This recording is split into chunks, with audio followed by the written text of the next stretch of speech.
Bonjour! Aujourd'hui nous sommes à Andenes. Normalement on va pouvoir s'approcher des baleines avec ce gros bateau. On a hâte!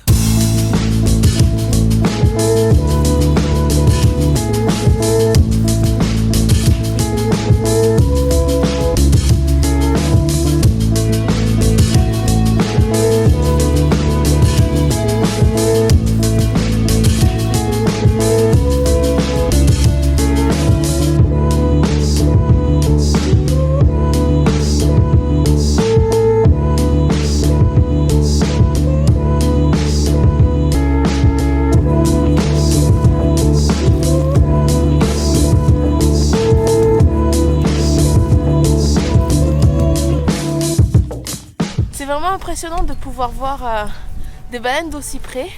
Là on attend que la baleine du coup qui a plongé pour aller pêcher, pour aller manger.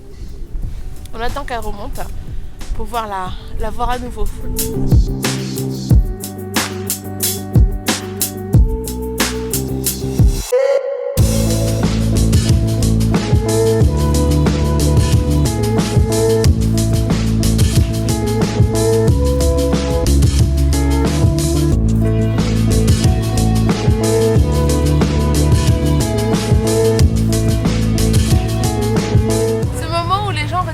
Leur souffle quand la baleine apparaît et jusqu'au moment où la baleine plonge, c'est vraiment très très drôle. Il y a un grand silence et tout le monde est juste attentif au moindre mouvement de la baleine.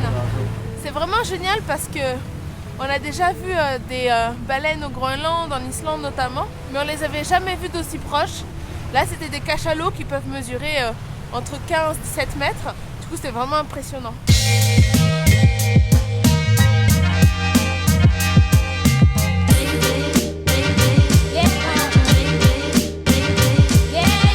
Nous avons fait une petite sieste cet après-midi et là nous nous préparons pour aller faire une randonnée. On va aller gravir la montagne juste derrière nous. Il n'y a que 400 mètres de dénivelé donc ça devrait être facile. Là il est je sais pas 23h ou pas loin de minuit. Le soleil commence à se coucher mais il va se coucher normalement vers 1h.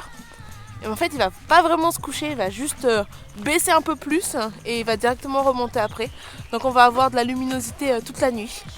C'est quelque chose de vraiment très courant pour les Norvégiens en fait de randonner le soir comme ça, souvent après le travail. Surtout quand il y a le soleil de minuit comme en ce moment. En fait les Norvégiens sont très très proches de la nature. Leurs villes sont vraiment petites, mais ceux qui habitent en ville ont tous des maisons au bord d'un lac ou d'un fjord pour pouvoir s'isoler le week-end ou pendant les vacances. La nature c'est vraiment quelque chose de très important pour eux. D'ailleurs souvent dans leurs petites maisons, là, les maisons colorées qu'on voit au bord de l'eau, bah, ils n'ont ni l'électricité ni l'eau courante. Pour l'eau courante, eh bien, ils prennent l'eau d'un lac parce que la plupart de l'eau ici est potable.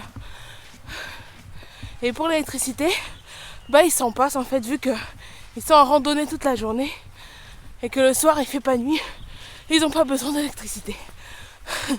Et pour la petite histoire, en fait ici c'est un ancien terrain de chasse viking. Et nous ça nous parle parce qu'en ce moment on se regarde la saison 4 des Vikings.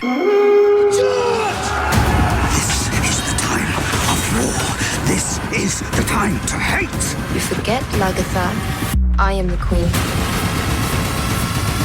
There can only be one queen in Kattegat. Du coup on s'imagine Ragnar Lodbrok monter cette montagne pour aller questionner les dieux s'il peut aller au Valhalla. Et je pense qu'ils étaient moins essoufflés que nous. Ils devaient courir, ils devaient monter ça en courant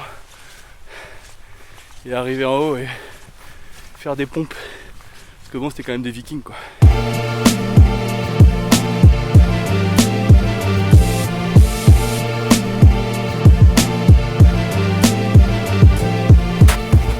Non mais là, moi je monte pas par là. C'est trop abrupt. Imagine on glisse et on tombe quoi. C'est pas sérieux là Clément. Qu'est-ce qu'on fait?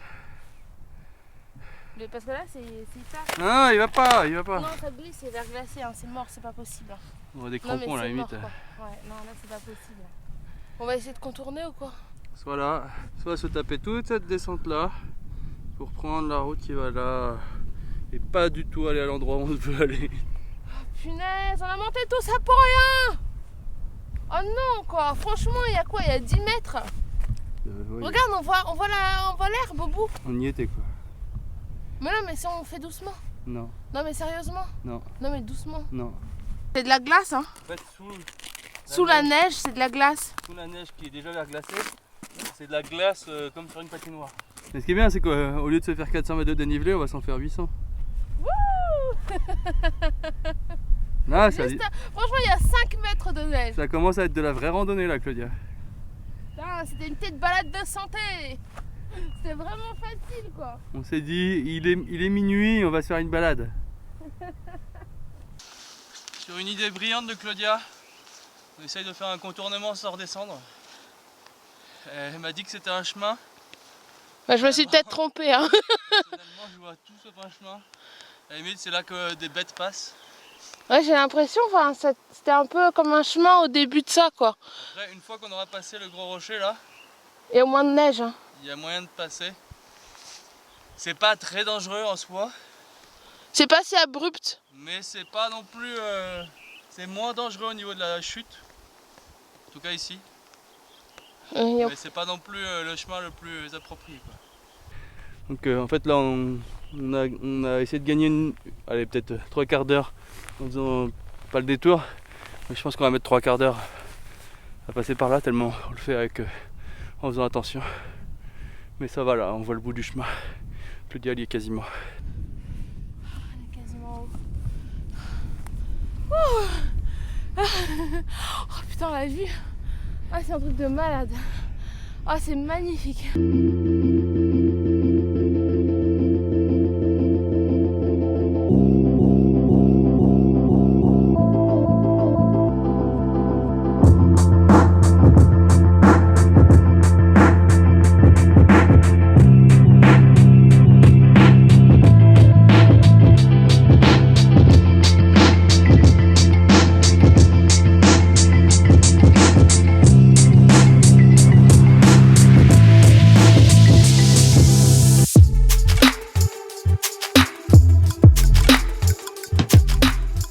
Et bah sans hésitation aucune, on peut dire que c'était un des plus beaux couchers et levers de soleil de notre vie, si ce n'est le plus beau.